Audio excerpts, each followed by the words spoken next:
بسم اللہ الرحمن الرحیم۔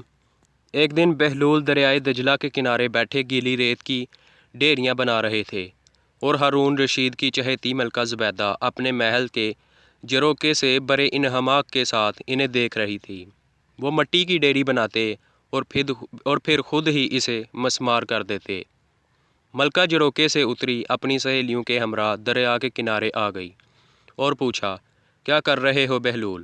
بہلول نے ادائے بے نیازی سے کہا، جنت کے محل بنا رہا ہوں۔ ملکہ نے سوال کیا، اگر کوئی تم سے یہ محل خریدنا چاہے تو فروخت کرو گے؟ بہلول نے کہا، ہاں کیوں نہیں، میں بناتا بھی ہوں اور فروخت بھی کرتا ہوں۔ ملکہ نے پوچھا، بتاؤ محل کی قیمت کیا ہے؟ بہلول نے بے ساختہ کہا، 3 درہم۔ بعض لوگوں نے 1 درہم بھی لکھا ہے۔ ملکہ کے حکم پر بہلول کو 3 درہم اسی وقت ادا کر دیے گئے۔ یہ واقعہ ملکہ نے اپنے شوہر خلیفہ ہارون رشید کو بتایا، جسے خلیفہ نے مذاق میں ٹال دیا۔ لیکن رات کو ہارون نے خواب میں جنت کے مناظر دیکھے، جن میں آبشاروں اور مرغزاروں کے علاوہ خوبصورت محلات بھی شامل تھے۔ سرخ یاقوت کے ایک محل پر اس نے زبیدہ کا نام بھی لکھا دیکھا۔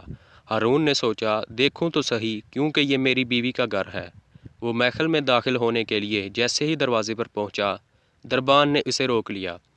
ہارون رشید کہنے لگا، اس پر تو میری بیوی کا نام لکھا ہے، اس لیے مجھے اندر جانا ہے۔ دربان نے کہا، نہیں، یہاں کا دستور الگ ہے، جس کا نام ہوتا ہے صرف اسی کو اندر جانے کی اجازت ہے، لہٰذا آپ کو داخل ہونے کی اجازت نہیں۔ جب دربان نے ہارون کو پیچھے ہٹایا تو اس کی آنکھ کھل گئی، لیکن بیدار ہونے پر خیال آیا، اللہ تعالیٰ نے زبیدہ کے حق میں بہلول کی دعا قبول کر لی ہے۔ چنانچہ وہ ساری رات اسی افسوس میں کروٹیں بدلتا رہا۔ اگلی شام وہ بہلول کو تلاش کرتا دریا کنارے پہنچ گیا۔ بہلول ایک جگہ بیٹھے اسی طرح کے مکان بنا رہے تھے۔ ہارون نے پوچھا، کیا کر رہے ہیں؟ بہلول نے کہا، جنت کے محل بنا رہا ہوں۔ ہارون نے پوچھا، بیچو گے؟ تو بہلول نے کہا، ہاں ہاں کیوں نہیں، میں بناتا بھی ہوں اور فروخت بھی کرتا ہوں۔ ہارون نے سوال کیا، بتاؤ ایک محل کی قیمت کیا ہے؟ تو بہلول نے جواب دیا، تیری پوری سلطنت۔ ہارون رشید نے کہا، اتنی قیمت تو میں نہیں دے سکتا، کل تو آپ 3 درہم کے بدلے دے رہے تھے، آج پوری سلطنت مانگ رہے ہیں۔ بہلول دانا نے کہا، خلیفہ کل بن دیکھے کا معاملہ تھا، آج تم محل دیکھ کر آئے ہو۔ خلیفہ یہ سن کر مایوسی سے گھٹنوں کے بل بہلول دانا کے آگے بیٹھ گیا اور کہنے لگا، حضرت آپ مجھ سے میری ساری سلطنت لے لیں، لیکن مجھے ایک محل دے دیں۔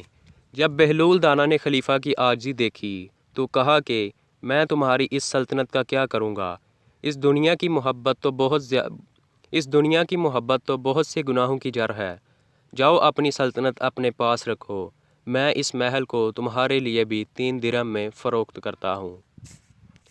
ایسی ہی ویڈیوز دیکھنے کے لیے ہمارے چینل کو سبسکرائب کریں اور ویڈیو کو لائک کر دیں۔ شکریہ۔